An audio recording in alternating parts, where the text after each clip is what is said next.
Hello, viewers, and welcome again to Catholic Broadcasting Television Ministry, Capuchin TV, and to this special program taking care of your psycho-spiritual well-being. And my name again is Joyce Pius Segujabi, Reverend Father. And today I'll be talking to you or having a discussion, if it's a discussion at all, with you on knowledge and health. Once again, on knowledge and health. So, of course, first of all, we want to ask, because we all talk about knowledge, and of course, all of us want to acquire knowledge. And we look at knowledge from different perspectives because there are different ways of knowing. I can know by being taught, I can learn by believing, and of course, I can know intuitively, and of course, different ways, different forms of knowledge. But when we talk about knowledge today, what are we talking about? We are talking about knowledge is a fact, or kind of an information, and of course the skills acquired through experience or education. Facts, information, and skills acquired through experience or education. And like I said earlier, that's one way of looking at knowledge. Of course, we still know that knowledge could be acquired through other means and in other forms. So, knowledge also is a kind of a familiarity or a kind of awareness or the understanding of someone or something. I repeat, it is the familiarity, the kind of, your kind of awareness or understanding. And I tell you, understanding of something or someone, because again, this is still dealing with your experience in such a way that you can really come to say, this is what it is, I know this. You talk about the knowledge. Sometimes it is kind of a theoretical or practical understanding of a subject. And most of the time, that is the things we actually do in schools, when we actually try to be taught about some theories or principles, about how things work around in the world, about ourselves. Of course, sometimes asking the question why we do what we do, and of course, getting aware of our environment and trying to explain what our environment is like or what makes things be the way they are. For example, how does the tree grow, and of course, many of us may just see the tree grows, and then somebody is able to explain to us, when you plant the seed actually have to look like it's rotting, but the embryo is not, so that lives continue. We on and on like that, we talk about that. So, we know that the philosopher Plato, and I'm sure many of you are familiar with Plato. Of course, for him, he looks at knowledge from different ways. One is he saw knowledge as a perception or sensation. Perception would be like how you view something, or the kind of a sensation when you talk about what you feel, like your sensation in terms of what to perceive, what to hear, what to smell, what to taste, what to sense, knowledge could be like that. Plato also believed that knowledge could be a true belief. Of course, in the science world today, we don't want to hear about belief, but we know that a lot of things that actually we even see today, or that actually we propaganda, we call the theories that are propaganda, started from certain beliefs before it was actually put into test and maybe verified. So that's why we say that it is not just a true belief, it is a true belief that is backed up with rational ground. Because yes, it starts from believing, and of course you are able to justify it. Of course, and so it makes sense today to the thoughts. You can reason it out to say how this, whether it's actually making sense or not making sense. Truth can be like that, and of course we still say truth is a justifiable truth. Knowledge is a justifiable truth. Justifiable truth in the sense that. Of course, if you say this is the truth, it's something that somebody can actually verify and they say it is true.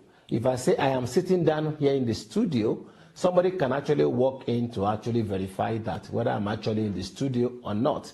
And if the person is seeing me in the studio, the person will say, yes, it is the truth, and that is a knowledge. The knowledge is the fact that at this very moment in time, I am in the studio.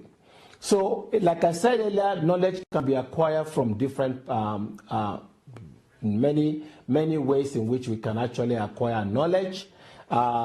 We can, again, it could be through our senses or experience, or what we call perception. It can also be through our reasoning, of course, when you do logic in those days, we talk about deductive and, of course, inductive logic. So deductively, you can actually acquire knowledge by looking at the nature of things and be able to tell the truth out of it. Or inductively, you can also get that. We know knowledge is also acquired from authority. And that is why many times in those days, when we are quoting, some people still do though, we say according to Aristotle or according to Sigmund Freud, we are quoting an authority, and we believe that whatever it is being said by that authority seems to be the truth, even though we know in true life that can be disputed. Also, we appeal to authority. We cannot say according to my pastor, and I can say according to the Pope. We can say all those things. They're also the source of knowledge. And of course, education is also one of the ways we actually acquire knowledge. And that is why we are sent to school, and not just going to school. We put on a lot of information into our brain. And of course, that we make use to actually navigate our life in the future. And like I said earlier, intuitively, we can also acquire knowledge. You just know. And somebody may ask you, how do you know? Say, I just know. How do you know? I just know. And you cannot really justify it. You cannot really say this is the way, this is the how. You just know. And what you know can be justifiable because somebody else can verify that. And say, oh, you are really right. Yet, it comes from you without actually know. Most of the things, lighting and camera that we are using in the studio today started from intuition, imagination. And of course, how did the person know that can happen? He just know. And they started working on it, and it becomes something real. Of course, we can also acquire knowledge through research. We do studies to actually get to know the truth of things or how things are, or to get to know maybe what we are even thinking is true or not. And of course, through reading, we read a lot. Even though I tell my students every now and then, the number one mistake a student will make is to have absolute trust in the teacher, because when the teacher is making mistake, you are also learning mistake. And guess what? When you read, many times we have this absolute trust in what we read. Yet you forget that somebody wrote those things. And the person who wrote them can actually be misleading, and a lot of things can happen like that. I remember when the DSM-5 came out, there's a portion of DSM-5 that actually look at pedophilia as like an orientation. And of course, some people already wanted to boost that up to say it is, until some people actually challenged that and they saw that, oh, they made an error in the typing or whatever it is, they have to justify that. So when you read, you have to watch what you want to read. But of course, what I'm just saying here is that you can actually acquire knowledge through reading. And of course, through faith and revelation. Of course, through faith and revelation. And many of you that still put a lot of questions on the Genesis story, the creation story, yeah, it could be a revelation to get to know that that's how the world was created. Even though scientifically you can want to still put other stuff there, but the fact is still that something begins something. And of course, how do we know? Nobody was there, but then our faith tells us that, and of course, revelation can also bring that to be. So we talk about knowledge as knowledge is power, and of course it controls access to opportunities and advancement. That's according to Peter Drucker. And of course, Henry Ford said that if money is your hope for independence, you will never have it. The only real security that a man will have in this world is a reserve of knowledge. The only security that you have is a reserve of knowledge, experience, and ability. That's according to Henry Ford. We have also Montezin Adgarati, who also said knowledge is a commodity to be shared. For knowledge to pay dividends, it should should not remain the monopoly of the selected few. I repeat, knowledge is a commodity to be shared. For knowledge to pay dividends, it should not remain the monopoly of the selected few. You see, it should be free and be shared every now and then, like I'm even trying to share with you right now. Of course, knowledge is like a garden. If it is not cultivated, it cannot be harvested. If it is not watered, it cannot be harvested. So we need to continue. You cannot say that you have attained a particular level of education and that's the end, like many students do think. When they finish their first degree, they think it's over. It's not over, it's just beginning. The sky is not the limit, it's the beginning. And of course, when you have your master's, you think it's over, it's not over. You need to continue. And of course, when you have your PhD, it is not over. Many people think it is over. They were challenging me recently, when I did my second doctorate, and people were saying that, are you crazy? I'm not crazy if I have opportunity for that. Another one, I will still do, because there is no end to knowledge. So, knowledge is of no value unless you put it into practice. So there's no point saying I know, but you cannot see, you cannot put it into action. So we have to know that. So again, what we are talking about today, I've been talking about health, knowledge, but today is actually to look at how knowledge relates with our health. And of course, according to Herbert Spencer, he said that of all knowledge, that most worth having is the knowledge about health. That the most important kind of knowledge you should have is about your health. He said the first requisite of a good life is to be healthy, to be a healthy person. And of course, Herbert Hoover also said that the advancement of knowledge must be translated into increasing health and education for the children. The advancement of knowledge must be translated into increasing health and education for children. Don't forget that. And we know that studies have shown that low health literacy is linked to risk factors for developing chronic diseases. I repeat, low health literacy, if you don't know much about health education, is a risk factor for developing chronic diseases such as diabetes and heart disease, of course reflecting similar research results from other parts of the world. So knowledge about particular health condition can be a great means of prevention, and we know that prevention is better than cure. And of course, prevention costs less than treatment. So we come back from the break, we'll actually elaborate that more, and then we look at how knowledge actually relates with health and all that we can gain from that. Stay tuned.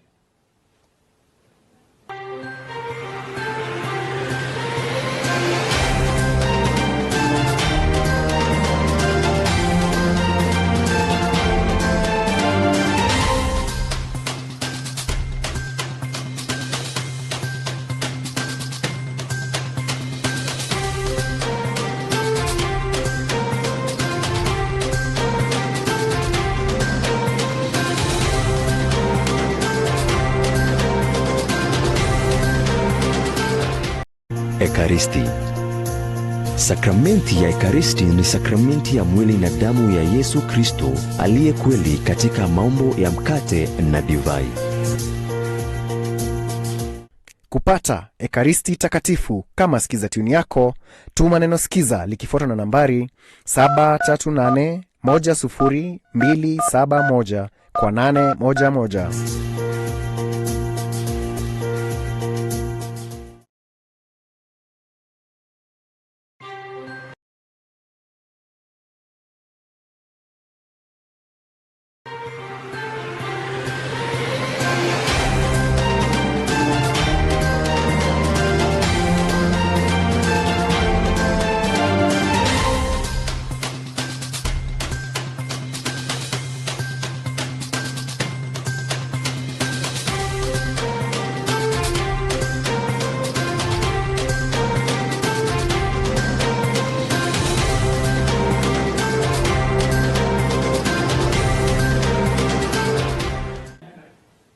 Welcome back, viewers, and welcome to Catholic Broadcasting Ministry, Capuchin Television, and to this program, Taking Care of Your Psycho-Spiritual Well-Being. Before I continue, even though we have been talking about knowledge and health, I've talked so much about the knowledge, and we are just coming into relating it to health. I want to, in a very special way, congratulate our people who are also through knowledge. They have achieved something recently, especially those who graduated from the Catholic University of Eastern Africa. Congratulations to you all. In particular, I remember I congratulate the Psycho-Spiritual Institute students who graduated from their masters in the psycho-spiritual therapy. I also want to congratulate the Marist International University student, Marist International University College student who also graduated. Of course, I want to, in particular, congratulate Dr. Maria Ntorage and Dr. Pius Mwasa and Dr. Alice Gikandi for this great achievement in education. May God continue to bless you. Again, you have to put all these things to practice. I want to congratulate Josephine Moloame, Henrietta, and of course, Sister Mary Florence, many others for the many other good things you have done.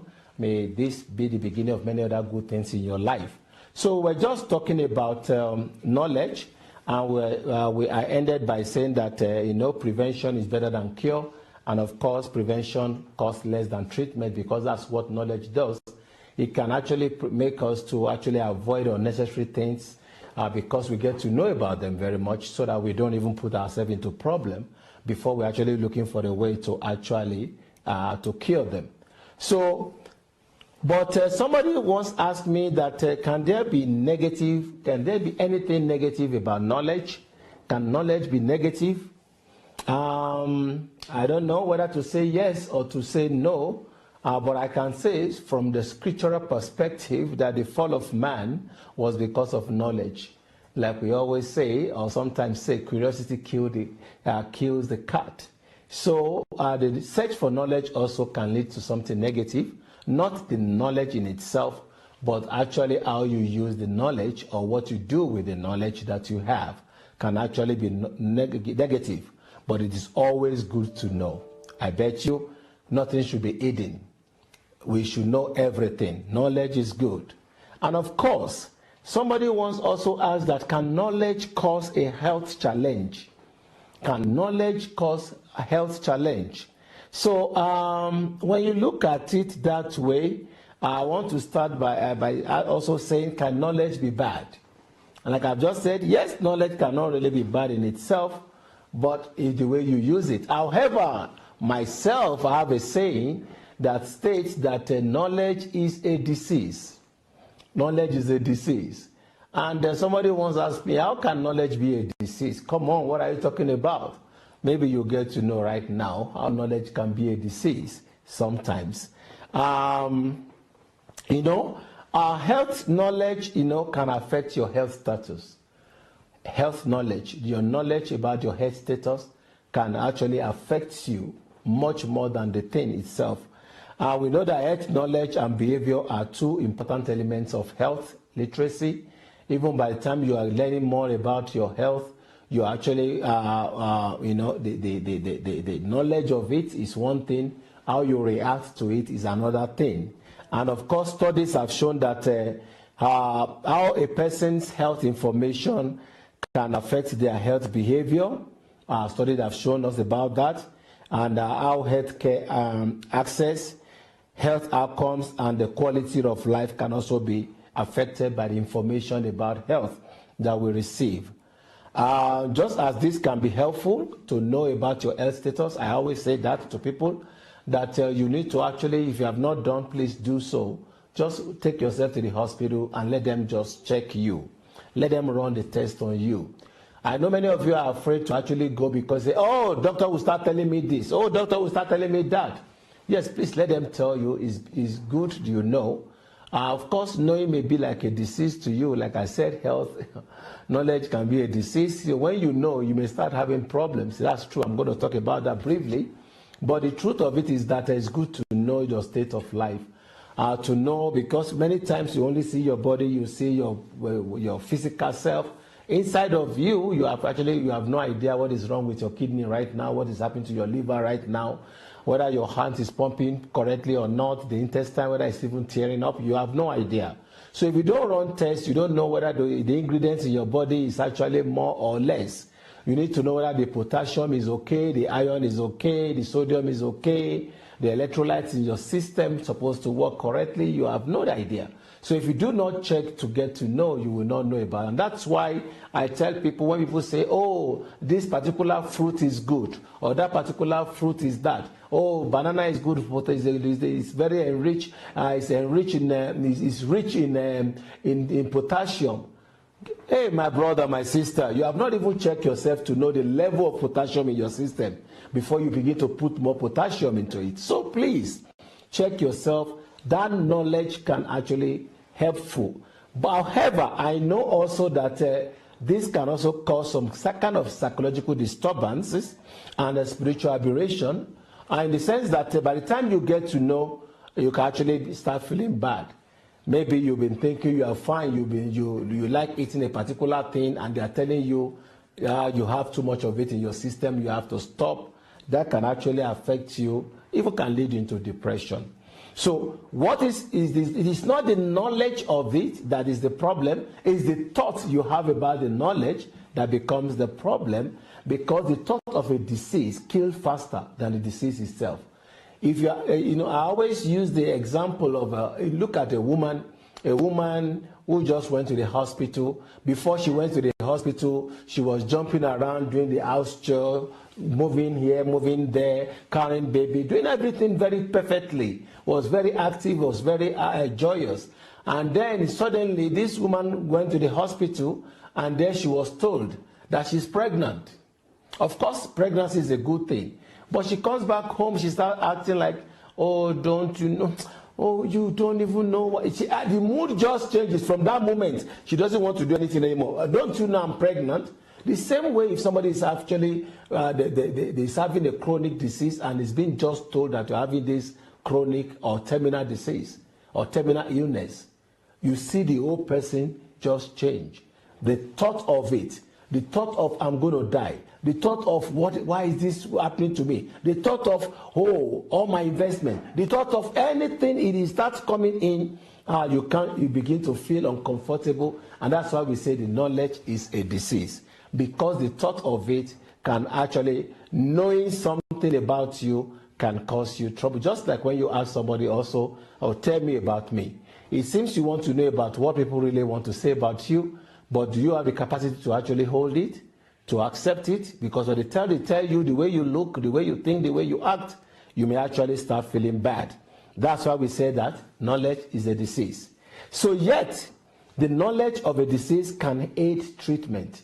And that's a good thing. At least when you get to know it, you know you have something to do about it. Knowing gets you to know that there is an action you can take. Knowing puts you into motion to actually be able to rescue the situation on time. Knowing makes you to take control of that it doesn't go out of hand. And that is why you need to go for checkup again, often, at least 2 times a year. 2 times a year, especially those of us that are beyond from 40 years of age and older. You need to regularly check yourself to be sure of exactly what you are doing. Again, the thought of it can be a problem, but it should not be too much a problem, because you know that at least you are getting to know your state of life. You are able to go to know your state of health. You are able to know what to do, what to take, how to take control. And that is why the completion of that statement is not just, or that statement is not heading at knowledge is a disease, but knowledge is a disease, ignorance kills.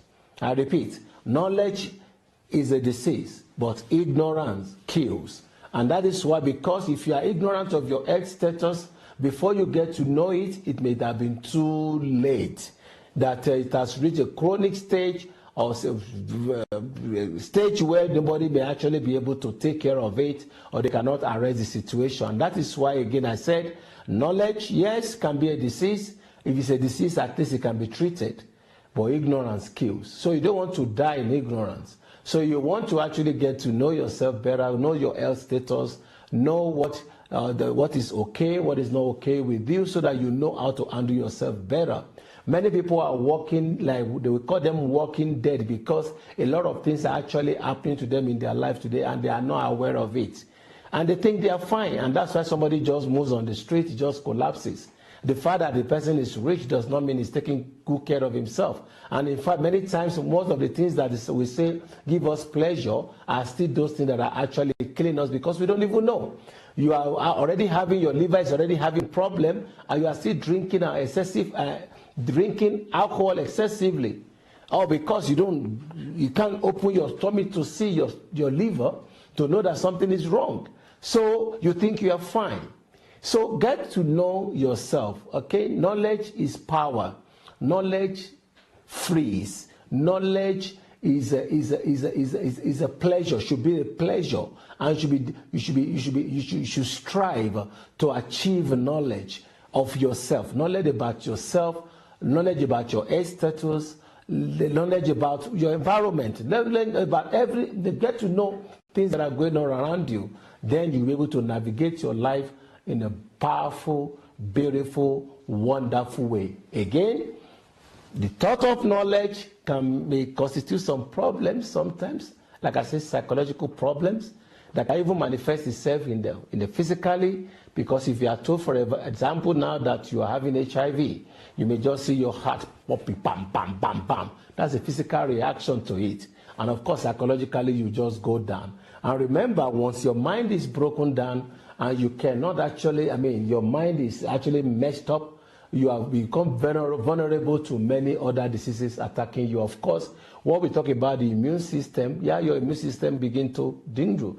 And of course, any attack of a disease or illnesses that is flowing around, they can actually get at you because your mind is weak. Remember, there's always a connection between the mind and the body. So that's why when you get to know, of course, yes, you might feel like this is happening, and that is why you need help sometimes to rejuvenate or to strengthen or to reactivate your willpower to still say, yes, this thing is happening to me, but I can fight it. And how to fight it again is to seek more knowledge about the disease. And that's why, you don't have to join others that stigmatize people, of course, or to discriminate, or to push people out because of their health situation. No, you have to know that at the same time that all of us are vulnerable. You may think you are okay today, but tomorrow you are broken down. And by the time you actually get to know much, you look at what happened during COVID-19. When it started, a lot of people we do not have the understanding of it. And if you see the way they treated a lot of people, you think, oh my God, it's just too much. A lot of people were traumatized by the way they see people being treated. However, now we are getting to know it more and more, and then we are getting adjusted, and of course we are getting to know what to do to actually prevent ourselves from having COVID-19. Again, that is what knowledge does. Knowledge is power, knowledge is freedom, knowledge even gives peace. However, when you get to know and it's not happening the way you think it is, you can also be helped. Ignorance, however, kills. Knowledge is a disease, but ignorance kills. So you don't want to die in your ignorance. So thank you very much once again for watching us. Once again, my name is Joseph Powell Segunjobi, and this is Capuchin Broadcasting Ministry Television. And of course, to this program, taking care of your psycho-spiritual well-being. Till I see you again, please subscribe to our channel, subscribe and share with your families and friends. Till then, stay blessed.